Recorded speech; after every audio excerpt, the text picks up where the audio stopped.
and I broke my foot in 3 places. And literally puts me in a chokehold and like throws me onto the ground. Don't eat the Bangkok McDonald's. One of the dogs bit my foot and hooked onto it. I think we were about to be sex trafficked, but I did have 6 rabies shots that came and crashed into us, and my crutches went flying up. One guy got bit, basically just got thrown to the ground, and then we all got really, really sick of it. All that stuff, all those stories you just said happened only in 3 weeks. What is up, you guys? Welcome back to the Travel Times with Laura, Reid, and Peter. Today, we are joined with some very special people, my little sister, Lisa, and her best friend, Hailey. And they went on a wild-ass backpacking trip they are going to tell you a little bit about. Maybe before we jump into the stories, for the people who, I mean, Lisa's made a couple cameos on a lot of the. Oh yeah, she has shown up in some vlogs for sure. Yeah. But like, how do you two know each other? Because me and Laura have been together for a bit, and I was introduced to Lisa pretty early on, and as soon as I met her, I met Hailey. Like, you guys are inseparable. We met in high school. We've been friends for like 10 years. Yeah. It's been a while. When was the first trip you guys ever did together? I don't know, honestly. Like our big Ottawa, trip. maybe? Yeah. I think, yeah. It would have been Costa Rica, last year. That's kind of where your guys' trip started. And we're going to get into the whole details of the trip because there's a lot of stuff that went down.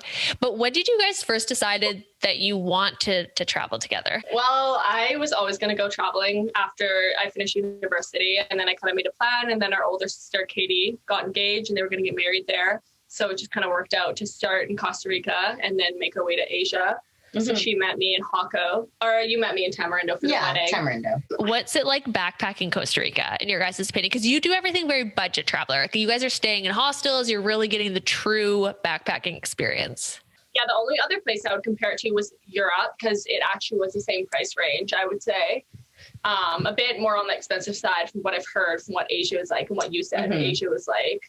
I did Thailand, Cambodia, and Vietnam, some of Vietnam, but it was definitely, at least double. It was double. Yeah, that's crazy though, but it is worth it. It's very cool. You're saying Costa Rica was double approximately? From the place. Yeah. Oh yeah. Okay. So Costa Rica is really expensive. Yeah. I noticed it was pricey too. So I know a lot of like the listeners on Laura's channel, are planning kind of their first trip. I think a lot of people probably would have liked to plan it in 2020, but not going to happen. So for 2021, like, what are some tips that you guys had when you were planning for this big trip?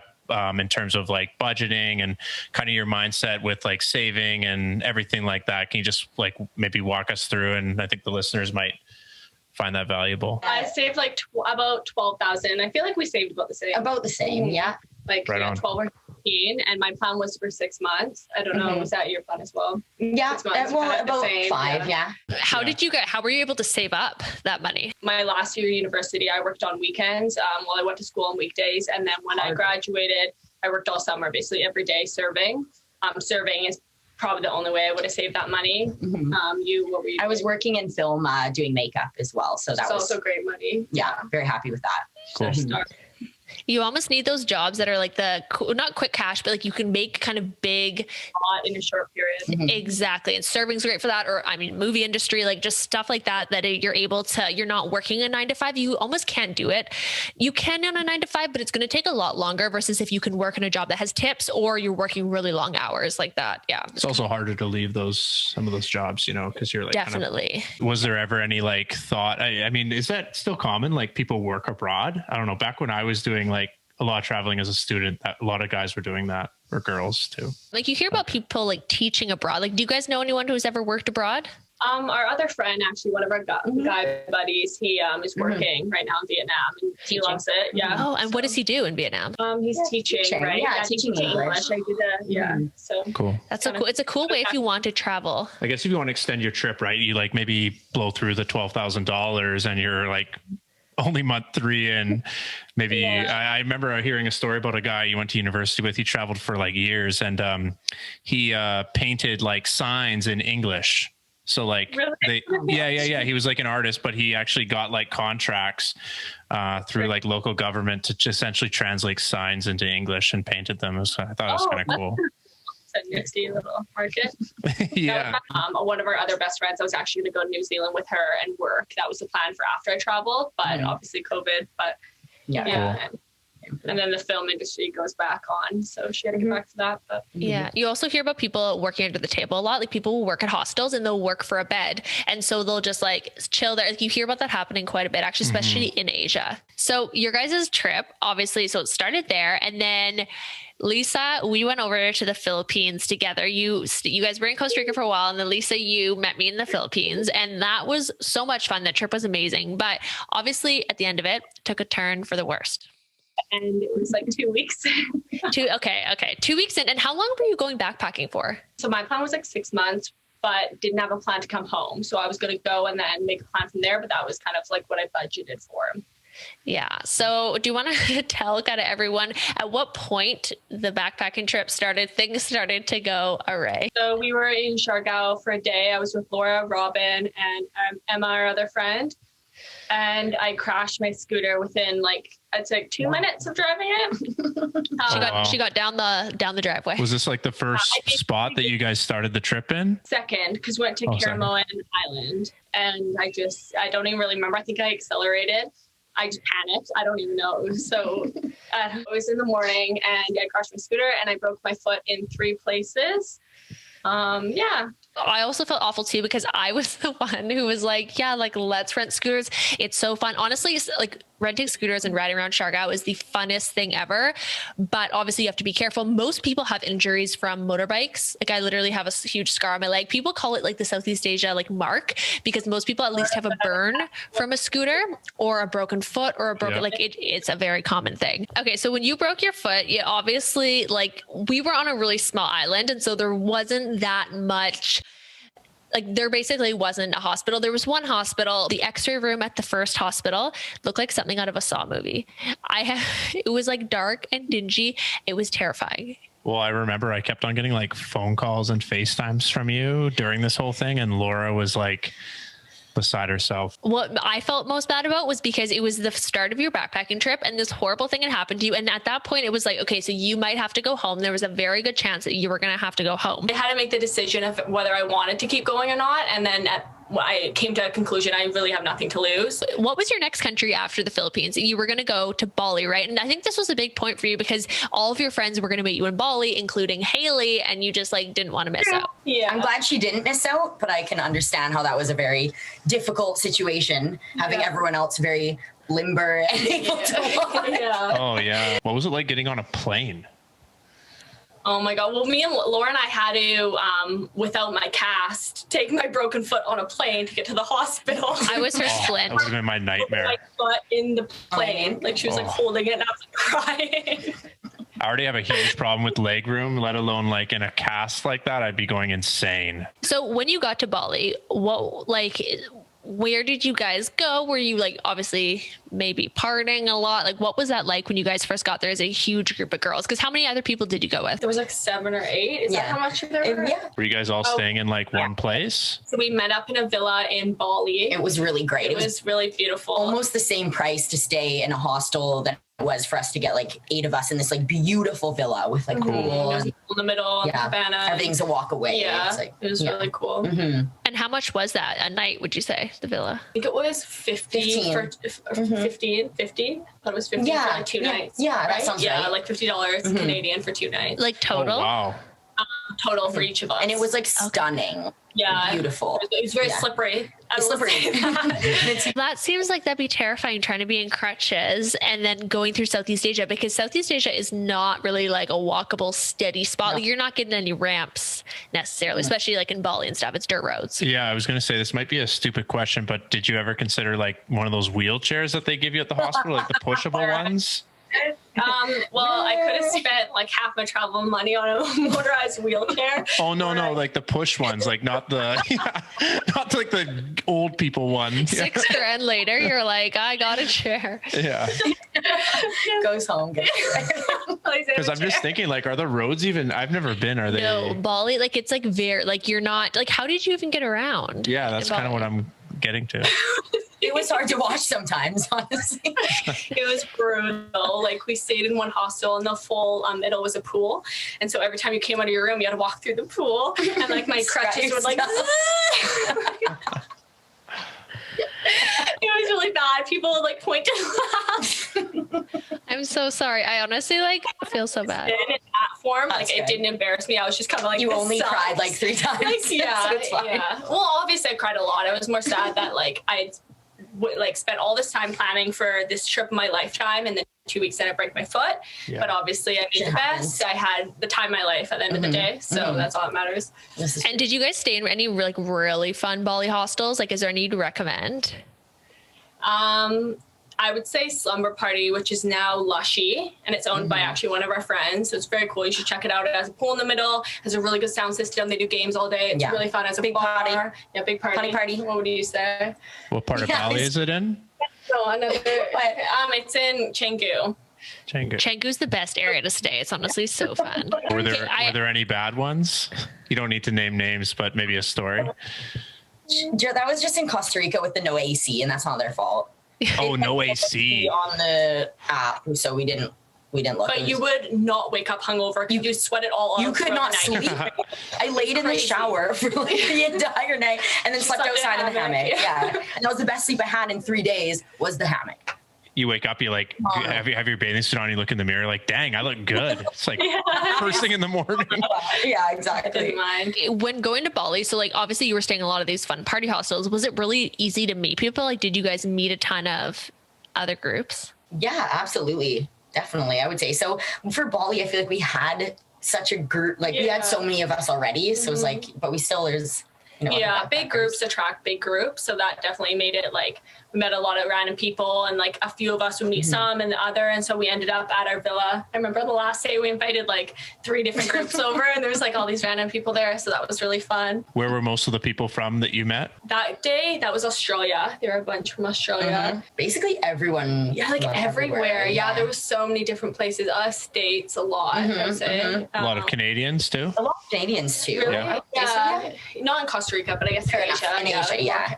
Oh, yeah, in Bali, yeah. I think Bali's like pretty popular with Canadians. Yeah. Well, and Australians. There's so many Australians there because it's like a 3-hour plane ride away. Was there any, like, what would your guys' daily routine look like in Bali? Would you just wake up and just get hammered? Is that kind of get up, daily routine? Well, they would go out and do things. I couldn't because of my foot. So I basically just slept until we would go out to a bar in the night. I'm not complaining, but like different from what I expected. You're like, it's not ideal, but not ideal, but you make do with what you got. They would go on like hikes. And, there was one like moped ride too. And 3 of us made it. Real nice. Yeah, sorry.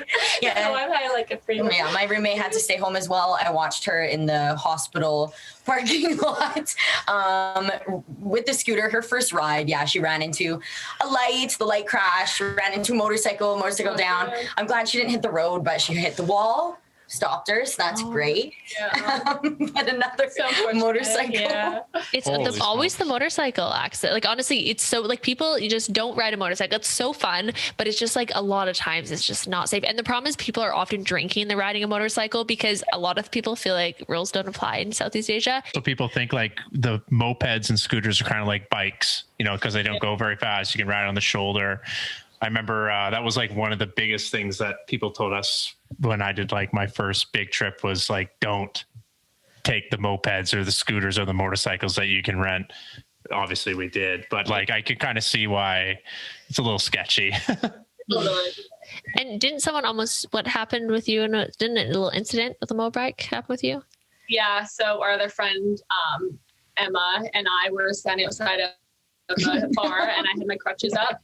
We were standing there talking, and this really drunk guy on a scooter came and crashed into us, and my crutches went flying up, and she literally dove in front of this scooter for me. She felt coming, and her shorts were ripped, and she had a bruise, but I basically just got thrown to the ground because like Emma sacrificed her life for me. Bad omen or something. Yeah, it's literally like the backpacking. You should not be here. Yeah, totally. And so obviously the whole little Roni thing happened when you guys were away. When did you first get wind of it? Like that this was something that was going to, because your Bali trip kind of started January-ish and ended in March. So this was like right when things were really like starting to pick up. I feel like we heard more from our families. Like we didn't really, it wasn't really real over there until our families were like, oh my gosh, like come home right now. There was like one case in Indonesia. Right. Like there was like nothing really going on there when we left. So that was good. It's like more sketchy to be on the airplane, but yeah.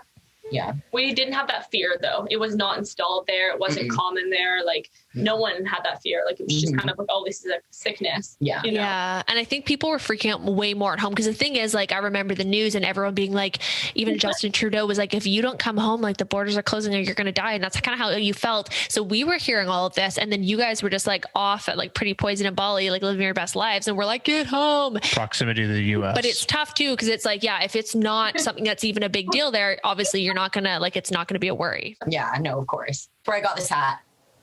Oh, that's a crazy bar. It's got this it's a skate park. Yeah, it's like a skate park in the middle of the bar. A skate park in the middle of the bar? We do like tattoos. Oh, that's wild. they get free tattoos. Oh wow.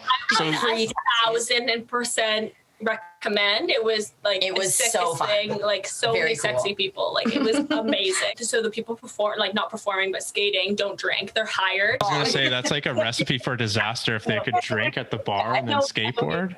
But they do give out free tattoos there, don't they? Did you guys get any tattoos there? One night you have free? to, one night They weren't free, were they? It was like Taco Tuesday or something. Free tattoos. Yeah. Or maybe that was at the Black Cat or something. I didn't get a free tattoo. Because didn't you guys get a few tattoos when you were in Southeast Asia? What? Yeah, we did. What'd you say? In our tattoos. So we did. We got a couple. We got baby behind. Yeah, we all got baby in different places on a beach bar. It was like literally on the beach. Some guy like set up a stand. Yeah, that sounds really sketchy. And then still in Canggu. Obviously, they used some alcohol. True. We got Mac Miller tattoos too, all of us. Oh yeah, in a bar. That one was in a bar. Right. There are a lot of tattoo shops in Bali. Like that's something, and I always see like drunk people in there like getting a tattoo, and I'm like, oh, I hope you aren't going to regret that. Now, are those like locals doing tattoo, or are those like Canadian expats and stuff like that? I feel like that's like a trade you could transfer over if you're living abroad somewhere. I don't know who works in the tattoo shops. I feel like you guys would have a better idea of it. Yeah, I saw a lot of locals. Yeah. Oh, okay, cool. Like mainly from what I noticed, but they're very talented over there. I don't know. I think that one guy was actually there was a Filipino guy, and then there was one guy from New Zealand. I remember I got tattoo shop. So kind of all over the world, but more local ish. I don't know. Cool. Oh, interesting. And then the last saga of this, of like the series of unfortunate events, one last thing happened right before you're about to leave. Well, actually, there's a few things more that happened. We like kind of fight for our lives in a bar. Yeah, it was scary. So basically I just went like up to the bar to get a drink, and I was just standing beside this gentleman, and I was just said, hey, what's your name? This is my name. Nothing. It wasn't getting creepy. No one was touching. No one was close. Anyways, and this chick comes up from behind me, and I didn't see her, and literally puts me in a chokehold and like throws me onto the ground. This is wow. Side note, Shishi's is great. Great bar. They give you popcorn, like bowls of popcorn as you drink. What bar is this? Shishi's. Very much like they literally go around bowls of popcorn handing it to drunk people. Like it was like someone like was sent from earth, like heaven. Free drinks from 9 to 11. Yeah, it's crazy. Any drinks. It was like espresso martinis, like you name it. It was like the most delicious drinks. Cocktails. Get like 3 at a time. Yeah. You're good. Anyways, side note, I'm on the ground. I come over. I'm like, what the hell? That was so scary. And then I go to the bathroom. He's there. I'm like, I can't be in here with you. Like your girlfriend just attacked me. And then I come back later on in the night. I'm walking through. I see her go by like this. And now I'm drunk. I'm like, well, fuck you. And then she came up with her friend.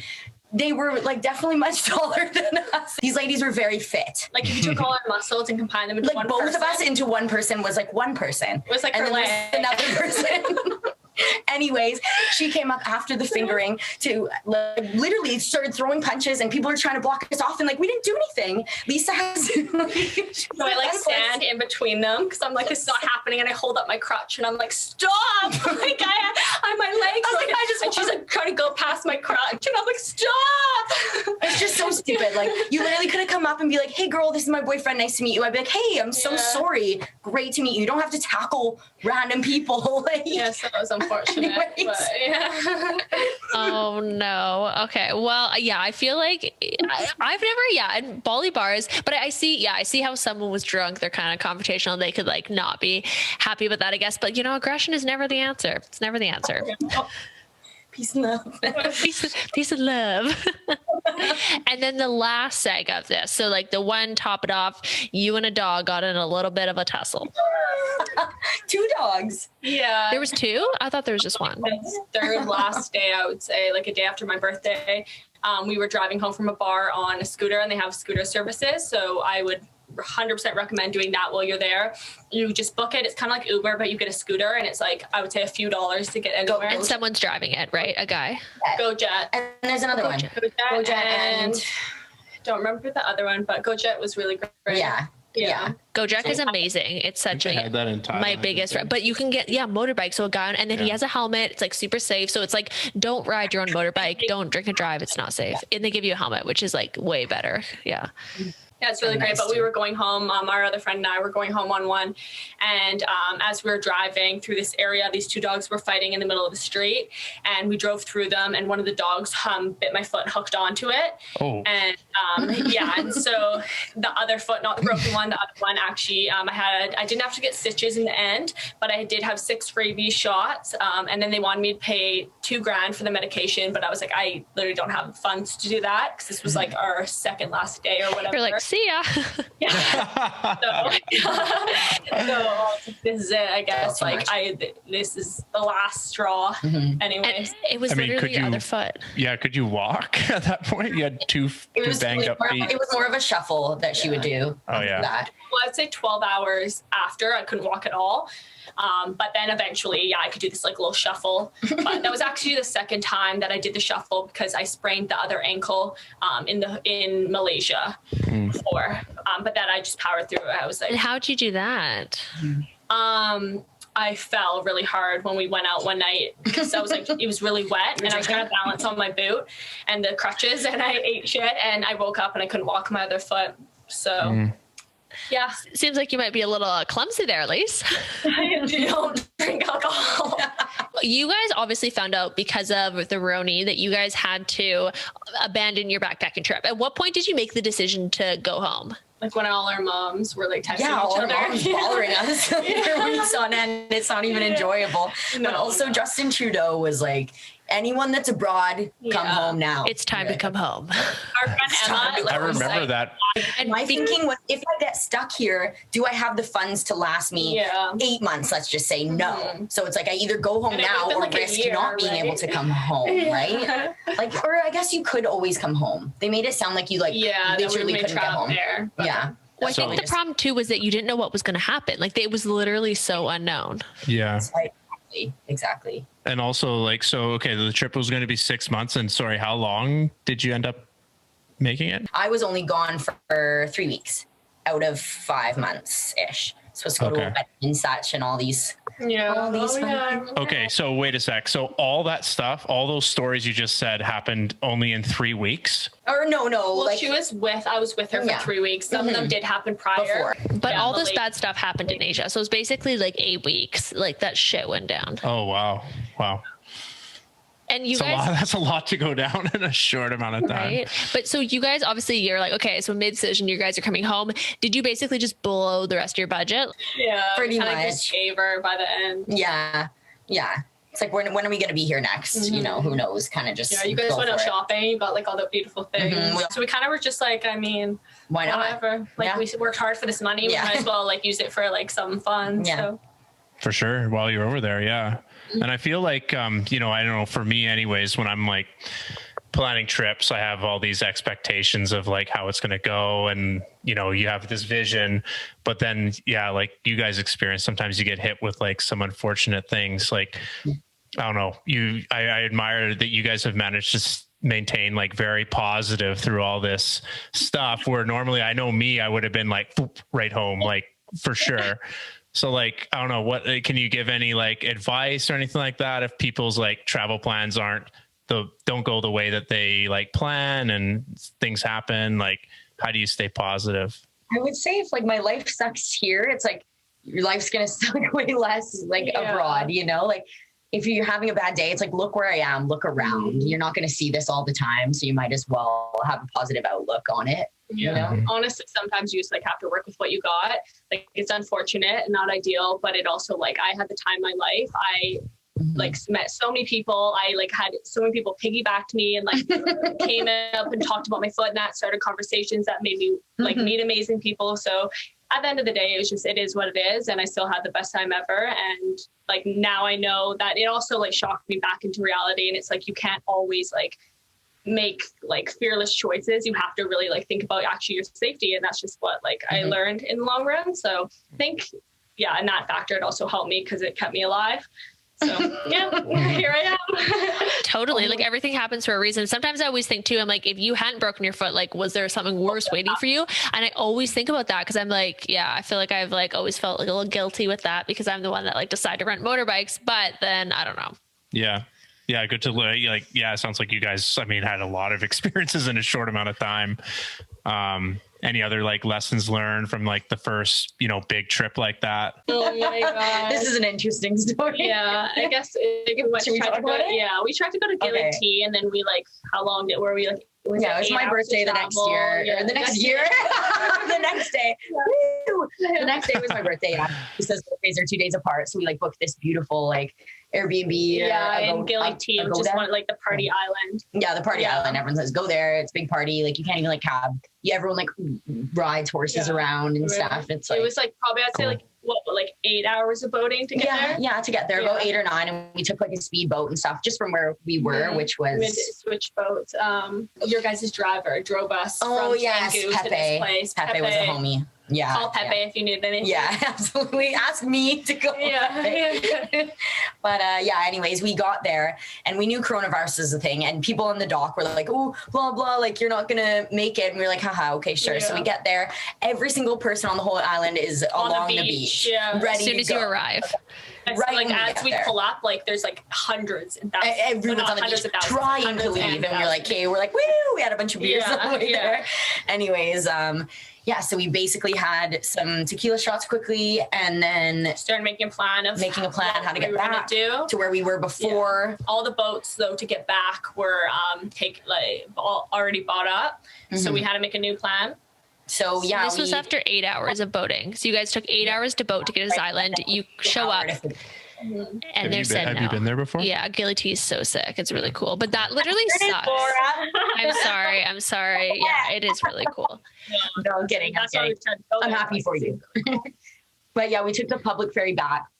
I rolled over it. No, we didn't. No, we did. We had to make the public ferry. No, we took a random boat back. Remember, that was the public ferry. No, with that family. Oh, that was random. Okay, I forgot. I skipped that part. Yeah, sorry. Yeah. Okay. So we got a bottle of, I don't know, like vodka, and we went with this random family on this small boat. We boated across the island. We got in a car.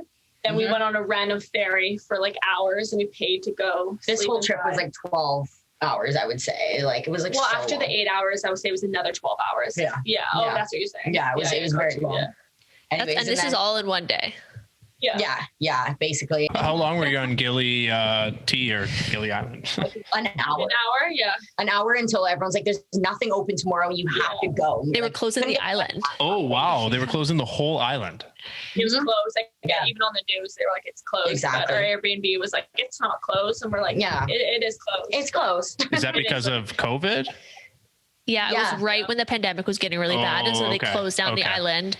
And no masks. Yeah, no, nothing. And I didn't even really think to wear one at that point either. No. Well, I think before, like when everything was coming down, like the masks weren't really a big thing. Yeah, especially in Vancouver. Yeah. It took a while for masks. They fully said like, don't wear them because they needed them for the medical professionals. And then they switched one day and they're like, oh yeah, no, if you don't wear them, you're going to die. And you're like, what?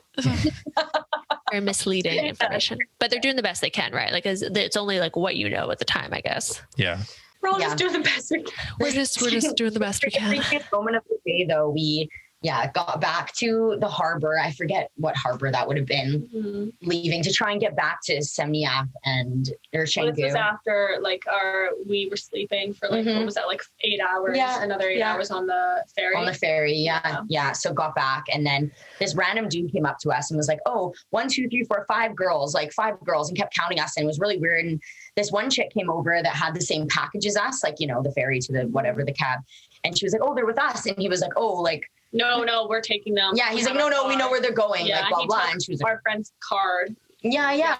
Took the like pass that we needed to like continue. Took us down through the like parked cars. So not even the place where you're like behind where there's like, the big semis. Yeah, it was like not the place where you should have been going. And I was so tired at this point. I just like followed this random man. And anyways, he continues and Jenny starts asking him questions like, who do you work for even? Like, we're all just following you. And he's like, oh, it's my cousin's blah, blah, blah. And basically bullshitting. We get to kind of the end and Jenny started yelling at us. He wouldn't give the ticket back. And he's like, oh, like your bus is over there. It's like this dark bus in the corner. Like, he was like, that's so sketchy. Yeah. And his friends like were smoking and they started coming up to us. All like surrounding us. Really weird. And everyone kind of went in different places because they were all like, some were getting water, some were like, this is fucked. But I was in crutches. So I was just kind of standing there being like, I don't know what to do. And then he got kind of rude. And my gosh. I told him to like chill out. And he said, don't tell me. No, I told him to literally chill out. Like I didn't say. And he's like, did you tell me to like fuck off? And I was like, no. And then he's like, I'm going to spit in your face. Yes, I'm going to give you coronavirus. I was like, what? I'm going to kill your family and punch you. Like he was so, I was like 0 to 100. And then so fun. I looked around and I was like in this, like him yelling at me. And I looked around and there wasn't really anyone like around me, so I started screaming. I was like, guys, like someone grab my bag, help me, like and then he like came over. Did you think you were gonna get kidnapped at this point? Like, was that kind of what you thought? Said, like, wait, like we have a car coming for you. So our actual driver came up and was like, oh, like show our picture, because that's why they take your picture before you go on this venture, so that they can, you know, this is what these girls look like. Because we were definitely trying to be taken to be trafficked. I think we were about to be sex trafficked. That's so scary. And 5 guys were with him. It was way more than 5 guys. There was like a whole group around. I'm like kind of like you blacked it out. Oh my god. It's like it's almost like a scene out of that movie Taken, you know, where the I think the guy's name is actually Peter, the cute guy, and then she meets him at the airport, and then he gets all those guys to like break into their house. My worst nightmare of all time. Such a scary movie, actually. I'm terrified. That's like literally like there's nothing more I'm scared to in life. But I've learned all their tactics they use. So I literally, if anyone ever came out to me, I would like karate chop them. Like I'm so prepared to never be sex trafficked in my entire life. But it's manipulative. They make you feel like you like, I don't know, they mess with your head. Mm-hmm. Yeah. Being a woman is fun. Woo. I was gonna say this trip had a lot of turns. I didn't even know this story at the end. One thing after another, honestly, like got to the point where we just like every whatever. Then, losing cards and this and that. It's just so much. Lost our full wallet. Like, everything was just, and then we all got really, really sick at the end, like very sick. And you guys thought you might have had coronavirus when you came home. Maybe they had strep. Yeah, we both had strep. You can say that. Yeah. I'm not strep, but I shared bed with 6 times. Well, that's the thing. And a lot of people felt like that. They're like, I was really sick back in January, February, like before we even knew this was the thing. People talk about how they were really sick when they had come back from somewhere, or like was just randomly. And I'm like, I feel like more people probably have it or had it than like they think. For sure. Because testing wasn't that common. Yeah. Like, you know. No. Be interested about the antibody test though. Mm-hmm. Well, to end on a positive note, I want you guys to tell me some like 3 maybe like standout story moments of things that were just so fun that you would recommend people to do, or like a cool club, or like something that you're like, you can't miss this if you go to Bali. Or not necessarily just Bali, just in this like trip, all the places that you went. Probably one of my favorite moments was Omnia. Yeah. That was really cool. Yeah, it was like a beach club with a DJ and it overlooked like these mountains. It was so beautiful. Yeah, it was amazing. I had like an amazing night that night. We had bottle service, so we felt pretty cool. Like 5 girls got bottle service. I was like, Yes, I own this I club. think we drank like 7 2-6s or something. Like, at the Oh end, my we're God. like, you do have to pay a little extra. You did drink like 7. I started bottles. sleeping in the booth. You're like, that wasn't included in my It ticket. was so fun, so worth it. So- You're like, I thought this was like Vegas. Isn't it free? They're like, no. Yeah, right. Like, that pay for this. No, it was good. We were strong, independent ladies. We pay for our own bottle service. I love that. There you I go. love that. No, I've heard a lot of really good things about Omnia that people like, because obviously there's the Omnia in Las Vegas and it's a chain, but like the one in Bali apparently is insane. Is this in Canggu? Still? Uluwatu. I would like definitely make that like something to do, like out of your top 5 things to do if you have a plan to go there. Like, I know it also sounds like more mainstream, but Ubud was really cool. Like, it was very phenomenal. Like, I love monkeys and animals. So it's really, really interesting. They're everywhere. Like, babies, like, people, they're jumping on people's hats. And, like, one guy got bit. That was kind of crazy. And it wasn't anyone in your group, right? The monkey forest. No. Okay. Not this time. Just thought I'd ask. It would have been Lisa's foot if we Yeah. Yeah. Like an arm. No one's gotten an arm yet. Maybe you need to injure your arm at some point. You guys are like kind of vegan. So like, was it challenging with like food or did you have a... Well, Haley's okay. No, Haley's sorry. not a vegan. Okay. Sorry. Never mind. She likes her meat. Like, hey, I'm with you there. I'm a mediator. She was talking about something else. Oh, okay. Oh, okay. But in your experience, how was like the food in Bali? Oh my gosh, for a vegan and You were vegetarian, it's lucky. amazing. Yeah. It's absolutely fantastic. There's like vegan shops like that have like special like vegan So chicken, much vegan vegan- like yeah. cream sauce. Like it's wonderful. Yeah, There was everywhere a lot. else not great, but Bali amazing, amazing. So like people coming from like Canada and the US, will they be in for like a big culture shock when they get ordering food in Indonesia? Pretty westernized, I'd say. Like there's like Mexican and sushi and Oh, wow. Okay. yeah, there's like a lot of there's like little cafes with like different things. Like I don't know, it isn't much of a shock personally. I was found. surprised to see how great it was. It was like smoothie places, like Yeah. so much stuff. Yeah, you get noodles, you could get like any just like a Mee goreng. mee goreng. Hailey, you've obviously gone to a lot of other places in Southeast Asia. Was there any other countries you'd recommend for people to go for backpacking? Oh, okay. Okay, let me think about any of the 3, like, honestly. Which are the What was your best, like, what was the best country for backpackers, would you say? Oh man, that's so hard. Thailand, you did the like, squirt guns, right? Yeah. Oh, where'd you go in Thailand? That's really hard. Everywhere in Thailand. Thailand was so great. But Vietnam, I only did the north, but I loved it about the same. Cambodia was obviously more like rural, like what's the word I'm looking for? I've been to Cambodia and it's definitely, I liked it, but it was my least favorite of the Southeast Asias. Like, Fair enough. yeah, Angkor Wat was insanely that was really beautiful cool. to Yeah. see. Yeah, but Thailand had, it was very almost touristy, I guess. Like, it was the only place that I had my worst. Don't eat the Bangkok McDonald's. Don't do it. Don't get a double cheeseburger. Let me tell you, it was the worst experience. It was like 4 days. I didn't eat, drink. It was horrible. I was like hospital. So, don't do it. But oh man, we only did, where was I? Hanoi. In Hanoi, and we did the Ha Long Bay tour. That was amazing. Kayaking and stuff like through like these it was insane. Like that was the one, probably my favorite part of Vietnam. That's really cool. Nice. Vietnam is beautiful. Just like the landscape and everything. Like it's And stunning. the food, Yeah. Banh mi's. banh mi, Sandwiches. Like it's pho, filled with sandwiches. salad rolls. Actually, we really like the food in Thailand. Did you like the food in Thailand, Hailey? Pardon? Did you like the food in Thailand besides the McDonald's? Phenomenal. It was great. Other than McDonald's, it was phenomenal. Yes. Yeah. It's like so cheap too. Like if you just get the street food, it's like frick. Yeah.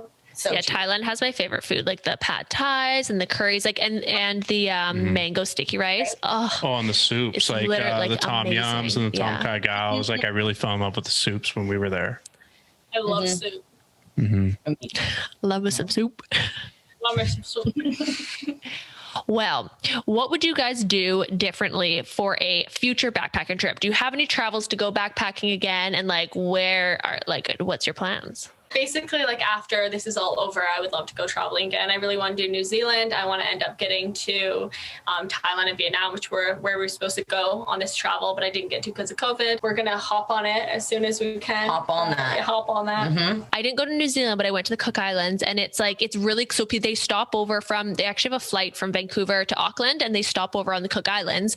And so like the flight we were on was going to Auckland next, and it's just like absolute paradise. Like it's amazing. So add that to the list. Yeah. I just want to say too, look, even though bad things happen traveling, like I wouldn't take back any moment ever. Like it was so fun. It's so worth it. And now I think back and those stories like make it that much more worth it. And you should travel if you can, because it's honestly great. Totally. And I think knowing that like things don't go as planned and that's okay, like almost going in with no plan is better, because it's like most things go wrong when you travel. And so you can't have too high of expectations, and the more flexible you are, the better time you'll have. Cause I mean, that's how life is anyways, like just nothing goes as planned. Right. So yeah, that's life, folks. What you gonna do? That's life.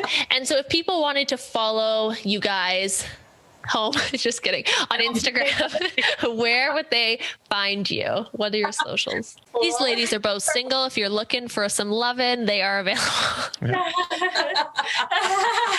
Nervous laughter. Single.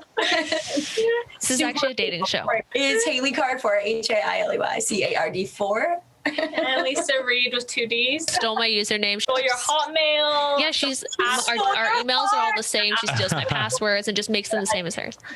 So. And Laura, that's a really nice sweater you're wearing. Thank you. So guys, before I go, I'd like to mention that Lisa is also a fashion designer and an artist. So this is her sweater, Soul for the 70s. She has really awesome tie-dye stuff. I literally live in this sweater. All my friends live in these sweaters. And yeah, you can shop it on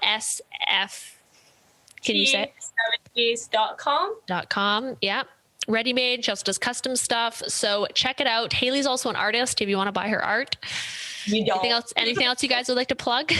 Any shout outs? Maybe the people you traveled with? Shout out to my mom. Hi, Mom. Shout out to our families for the support, the love. Shout out to Emma Chillin, because she saved my ass when I broke my foot. And shout out to Tiff. She almost Laura. broke something too. Shout out to our friends, to all our friends that we traveled with. You guys are my whole heart and soul. Shout out to you guys for having us. Yeah, thanks guys. Yeah, thank you guys. Honestly, so much for coming on and sharing your raw, honest travel stories. I really appreciate it. And I'm sure a lot of people are going to find it interesting hearing the good, the bad, and the ugly of backpacking. Yeah, this was fun. I had a lot of fun. So with that, we'll cheers, you guys. We'll have our beers. And we will see you guys another time. Bye. Bye.